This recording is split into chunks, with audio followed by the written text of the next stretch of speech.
Hi guys! Welcome back to our channel. So kakauwi lang namin from Japan. At nasa bahay na kami ngayon guys. Ito na yung mga napamili namin sa Don Quijote. At kita nyo naman naka-plastic pa siya. Hindi namin siya pinanda sa plastic niya. At dahil sinunod namin ang kanilang rules. So ito guys, lahat na napamili namin guys sa Don Quijote sa Kain.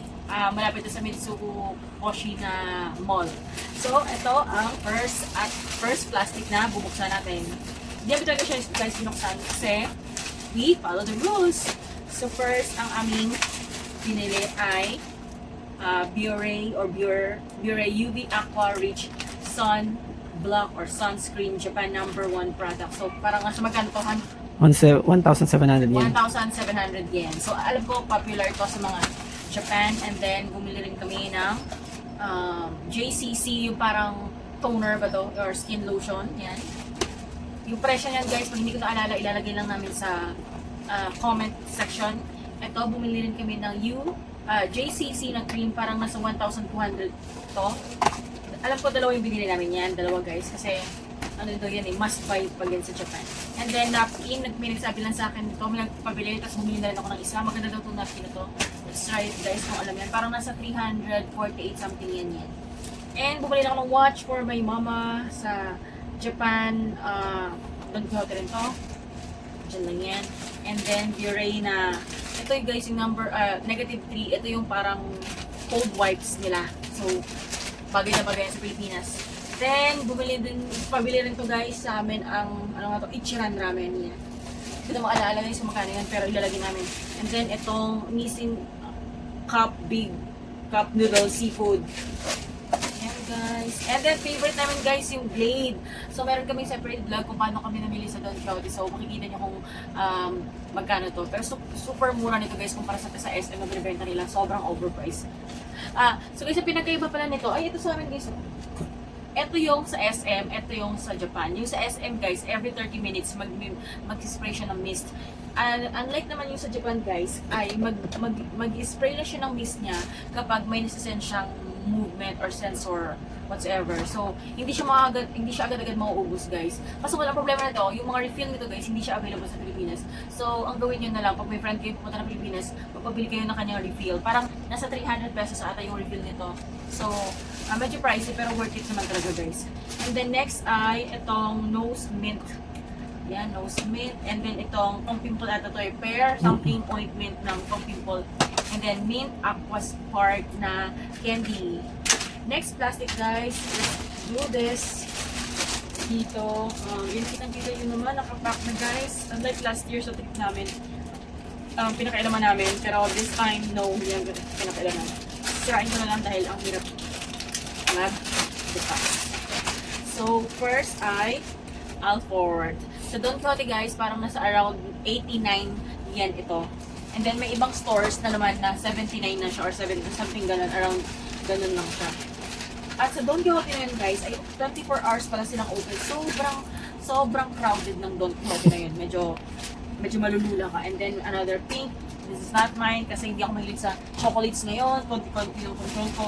And then kumuha rin ako ng ano nga to, curry. Dito try ko yun guys. Parang mura lang to, nasa 100 something lang.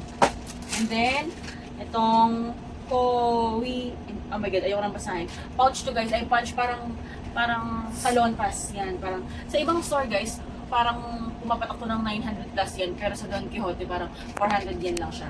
So, buy wisely. So, and then marami kami binili candy pampasalubong, yung pang mint na mga candy in flavor ng grapes, sugarless, tsaka yung isa cool smash. Yan, marami. Parang nasa 100 yen something yan siya guys. Ayan, then ito pa, dami siya guys. So next plastic guys ay, oh my god, ito na. Si Alford. Hindi ko ito sisirain kasi kita-kita nyo naman, meron strawberry. Ang flavor nito isa ay Alford mini chocolate. Yung isa strawberry, yung isa yung the classic the blue one. So yan guys, parang guys, seryoso ako, hindi ito para sa akin, para kay Carl lahat. Yan. The next guys, oh my goodness, another Alford. Nang Ford talaga si Carl kasi favorite nito. Merong blue, merong pink, merong dilaw, and merong Hindi ko alam kung anong flavor ng isa, pero may kinuha akong isang ano dito. Huli ko lang yung sa akin. Ito yung sa akin guys. Itong white chocolate. Tatry ko to. Ito lang yung binili ko sa kanya lahat yan. Kape. And then, yung kape sa akin din to guys. Kasi I love coffee. So, compare kay Carl, makape naman ako. Ito, naka-sale din siya. Parang 300 yen plus lang siya. So, maabot lang siya ng, hindi siya umabot ng 200 pesos pag kinonvert mo siya. So, brand niya ay UCC. Try ko lang siya kasi sabi din caramel blend. So, ito, lahat to ay kay Carl. Lahat ng Alford. Siya na talaga ang addict sa Alford. Next ay, of course, Alford again! So, ito, meron siyang mini chocolate, tapos may yung classic blue and yung dilaw, guys. Grabe. Nga pala, guys, sa SM nito, parang 100 plus siya. Pero pag nasa Japan kayo, less talaga siya ng, mga pumapatak lang siya ng 89 yen. Kung compare mo yan, i-convert yun into peso, sobrang tipid talaga. No wonder kung bakit siya ng hoard ng napakadaming Alford kasi medyo mahal niya sa Pilipinas. Next, guys, ay, oh, I can see some Alford, pero buksan na natin. Ito guys, yung Glade I Love You na refill. Dun sa binili nating Glade na spray. And then, ito yung famous ng Kiena Rice Mask. Ito, must buy daw to pag nasa Pilipinas, ay sa Japan ka. So, first time namin gagamitin. Let's see kung maganda nga talaga yan. And then, oh, ito. And then, napkin guys, yung pasabay. And Alford again. Ito naman nakabox siya. Parang maganda to guys, pampasalubong na nakaganito. Imagine mo, makaka-receive ka ng ganito pampasalubong buong box. Sana, hindi namin yun guys, kay Carl din yan. And then ito, kay Carl din, di ba? Halos buong maleta sa kanya. Next ay, ito rin guys. Ang dami namin binili nito guys. Kasi na yung kanina. So parang actually sobrang na-guilty kami kasi lahat ng natirang ganito doon, binili namin guys. Walang natira doon. Kasi wala, sobrang mura talaga nito guys. Parang nasa 500 pesos to dito sa Pilipinas or 600. Doon mabibili mo lang ng basta, sobrang mura niya. Wala pang 300. May naligaw. Cart. Alam ko binili ko rin to. And then guys, another refill na ay fresh floral. Marami ka rin binili. Medyo pricey lang to guys. Parang 300 plus pesos to. Next ay another and last na to. Do we have oh guys, meron na naman kaming Biore Aqua Rich Water Gel SPF 50 plus PA+++. Alam ko naka-promo to guys, parang 2,000 plus or what, so 2,000 plus to, yung tatlo, parang buy 2 or buy 3 for this price, ganun. So, medyo, check nyo yung price dito sa Pilipinas, alam ko medyo mahal to. Parang nasa 500 plus or 700 plus each. So, pag nasa Japan kayo, grab the chance na mag-hoard kayo ng ganito kasi ang init sa Pilipinas, it's all year summer. So, you protect your skin as much as you can para walang wrinkles. And next ay, tingnan nyo guys, nung hoard kami. Actually, apat na lang kasi natira. For sure, kung maraming natira doon, marami rin kami binili nito. Kaso nga lang yun guys. 5 yan. Ha? 5 piraso. 5. So, we bought 3 na ganito. And mag-aaway kami ni Carlsa kasi 5. So, mag-aaway kami kung kanino mapupunta yung isa. Pero guys, sobrang ganda nito guys. If you're in Japan and balak nyo umuwi na ganito, must buy yung Glade na to kasi hindi siya aksaya sa mist niya. Kasi sensor lang siya. And then, ang pinaka-famous nilang Pino Premium Touch Hair Mask. Yan. First time namin tong gagamitin. Sabi nila maganda daw to. So, tignan natin kung maganda ba talaga. But, yeah, I can review naman yung mga products kung maganda siya. And then, our favorite ng order kami guys. Our favorite garlic, garlic something siyang palaman sa tinapay. Garlic toast spread. So, ito, meron dito sa Hong Kong. And then, meron din sa Japan. So, parang ang gagawin mo guys, kung meron kayong bread toast, or bread, and then lagay nyo siya, spread nyo, and then i-toast nyo. Yan guys, parang nasa around 200 pesos. Parang ganun siya, pumapalo siya ng ganito. So, meron kaming 3. Yung isa bibigay namin sa aming friend. 4 yan. 4? Yeah, 4. Ilan man yan. And then, meron kaming facial wash na JCC. Medyo expensive tong JCC guys pag pinagsama mo lahat yung cream, yung lotion, and yung facial wash. Pero, facial wash. Pero for sure, effective yan. For sure. Ayan guys, marami, diba? Nang hoard kami ng in citrus fresh, in fresh floral, in fresh floral, in fresh floral.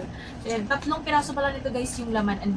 At wala nakalagay dito kung ilang ml. Basta yun. Wait lang, buksan na natin so you can see kung ano yung laman. Dalawa lang pala, sorry.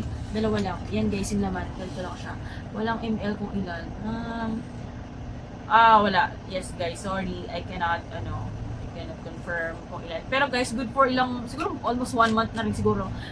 More than pa. Yes, more than 1 month mo pa siyang magagamit yung ganito guys. More than 1 month yung isang ganito kasi Huwag lang kayo gumalaw-galaw. Yung, alam mo yun, iwasan yung dumaan kung saan kung naka-presto para hindi siya mag-miss. At ilagay niyo siya guys sa mga presto na malapit sa aircon or whatsoever, sa CR.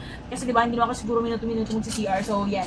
Bumili kami siguro ng, I think, 6 or 5. This, medyo mahal din siya guys. Parang inabot kami na, mamaya i-reveal namin kung magkano yung nagastos namin sa Don Quixote. And I'm sorry for speaking so fast kasi I'm so tired. Galing ko yung flight. And next, itong another na patch in 78 pieces. And yung 156. Guys, baka malito kayo ah. Pag 78 pieces guys, ang size niya is 3.9 cm. And then yung 156 naman guys, yung size niya ay 2.8 cm. So mas madami ito pero mas maliliit. And then ito naman mas konti pero mas malaki. So I suggest guys, you get both para kung bet yung magmaliit. Pero ang pangit ito kapag ginamit nyo sa labas kasi ang dami yung patches. So yan guys. And next I don't know kung ano to. This is Koto. Koto. Hindi ko alam to guys kung ano to. Para to sa mata. It's eye drops. Yan, it's eye drops. There's no English translation. Ay, ito na meron na. Wow, what a feeling. Strong yet soft. Blah, blah, blah, blah, blah. So, long lasting daw siya guys. Purified something. Hindi yan akin. And then ito, I think eye drops dito. Nakikita ko to eh, yung blue and pink. Meron ganito.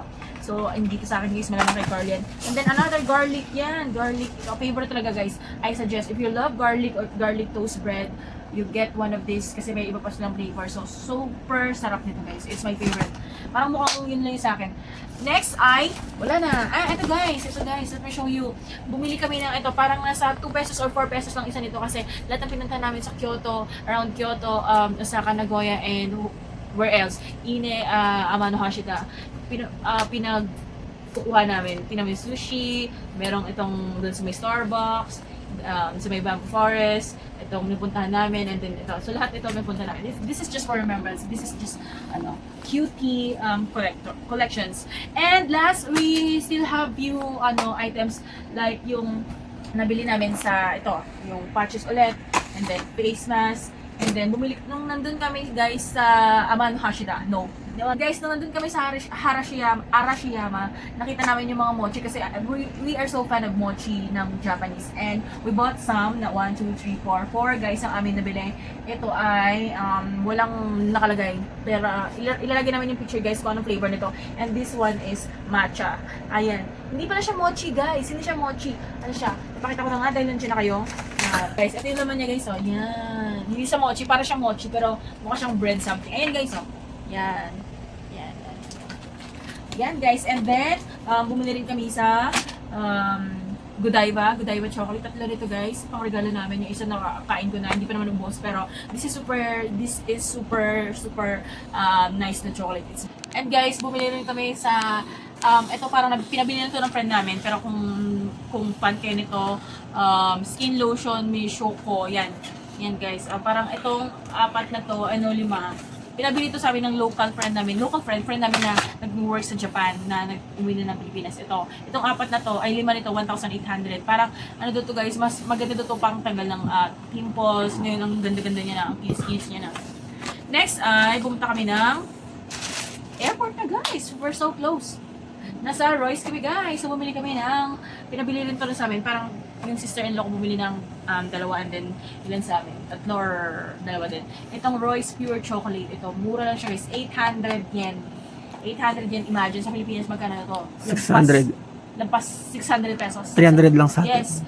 600 pesos sa Pilipinas and 300 lang sa Japan. So, super makakatipid ka talaga if you're really fan of Royce chocolates. I suggest you forward na sa Japan. And itong aming mga milk chocolate na super mura guys. Parang 450 to 500 yen lang siya. Imagine, hindi pa siya umabot ng 200 pesos each. So, yan guys, ng hoarding si Carl, yung mga ganito, di ba? So, after siguro 2 months guys, nasa hospital na siya, nagkaka-diabetes na siya. And then, next ay, ito rin, bumili rin siya na, dito guys, ayan. So, sobrang mura talaga. And then, the very, very famous Royce chocolate. So guys, ito, you can buy pala yung ganitong lagayan. Parang, hindi ko alam kung magkano. Para hindi siya matunaw. Kasi may yellow siyang kasama. Let me show you the yellow. Oh, wow, ito, yellow niya. So, cold pa siya. Ilang oras na kami nasa biyahe. So, ito, bumili si Carl bumili ako ng Nama Chocolate Royce na in matcha flavor. So, akin to kasi I love matcha. 2 lang sa akin, guys. Matcha, and then bumili si Carl ng dark dark Nama Chocolate Royce, Gana Bitter. So, malamang dark to. And then, bumili rin siya ng Royce, Nama Chocolate Royce in, hindi ko mabasa, yan. The common black. And, 4 na mild milk, liquor free. Yan. 4 ito guys. So, yan lang guys. Thank you for watching. Please do subscribe and like this video if you like. If you don't like, I don't fucking care. And, yeah. That's all. Thank you for watching. Bye. Ito lang on.